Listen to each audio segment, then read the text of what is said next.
What's going on, guys? So new update or new build video for the quad.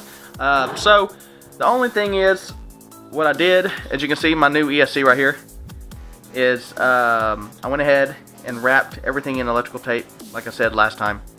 So be filming this with my Mobius camera as well, and I went ahead and got my ESC on there, distribution board on there. I went ahead, I'm gonna say that for the third time, I went ahead and put a small piece of wood under my distribution board so I could solder to it without it messing up the frame look, I guess you could say.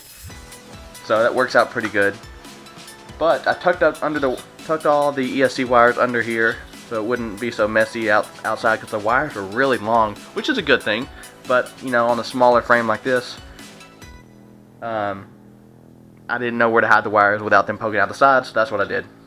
So anyways, on the bottom, only thing I've left to do is start up the actual motors with the nozzle and make sure that all motors are spinning the right direction. Then I can add the top on. But I just want to give you a quick look at what the bottom's going to look like. It looks kind of messy right now, but once I put the top on it and hide all these extra wires right here, then it wouldn't be so bad.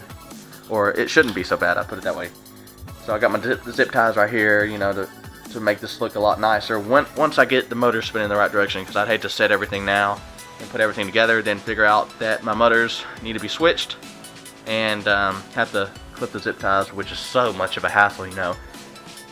But I'll just give you a look at the dirty plate. It's my DJI little blinker thing. I forget the actual term for it. And this is my OSD right here. I mounted it right here, right beside the ESC. So, with that being said, this was just a short video explaining where I put it, or where I mounted it, and what the bottom plate looks like. So the next part of the video will be what the top plate looks like with everything on it and almost ready to fly. The only thing left after this is to put my gimbal on. It's right over here. Put my gimbal and the board on the front, which I have a buddy mailing me some mounts. The Fido 03, you can check out his build. He actually got this build kind of copied off of his. He's got the Iconic X with the gimbal on the front already, so if you want to check out what it looks like with the gimbal or how well it flies with the gimbal with no vibrations, check out the Fido 03 on his channel, and I'll leave a description of his channel in the link below. Wait, that makes no sense. I'll leave a link to his channel in the description below, and you can check that out. So anyways, stay tuned for the top half of the build, and appreciate you guys liking it, subscribing, and catch you on the next video. Or wait, that was stupid. I'll catch you in about 2 seconds and I'll show you the top part. What is going on, guys? So this is part 2 of the video you're watching, and just wanted to show you that I am basically done, almost done, basically done. I got to put on my props and figure CG correctly, but besides that, I wanted to give you a layout of my setup real fast on my Iconic X FPV frame. Now, you saw the first part of the video where I used the Quattro Hobby Wing, 4 ESCs in one down here on the dirty part of the board, which is cool.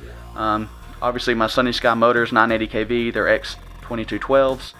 I got the NASA right here. I went ahead and covered it in electrical tape.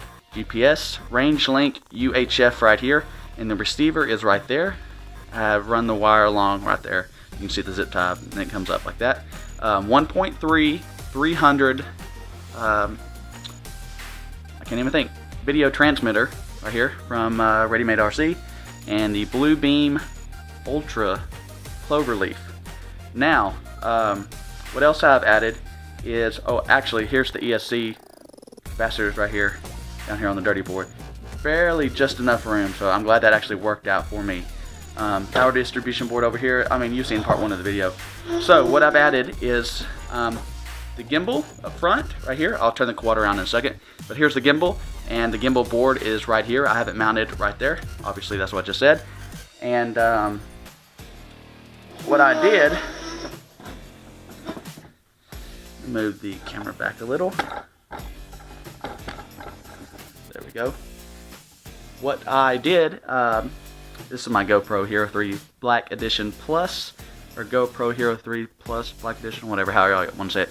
I went ahead and glued the gimbal to the frame on the top and the bottom, and this actually was part of the original gimbal. When it had the bobbins, it was connected to the bobbins. The board was in between this like this, and what a lot of people do is they'll mount this on the bottom of the frame. The gimbal hangs down like that, but I didn't want to do that crappy junk, so I don't want my legs that high up. So I went ahead and glued the PZO420 on top of this.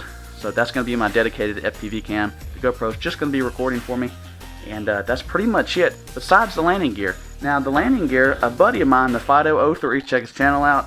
I get all my ideas from him. Well, not all of them, but he's a pretty cool guy. But he actually sent me these because he has them on his Iconic X, and I wanted a pair because I just think they're really slick looking.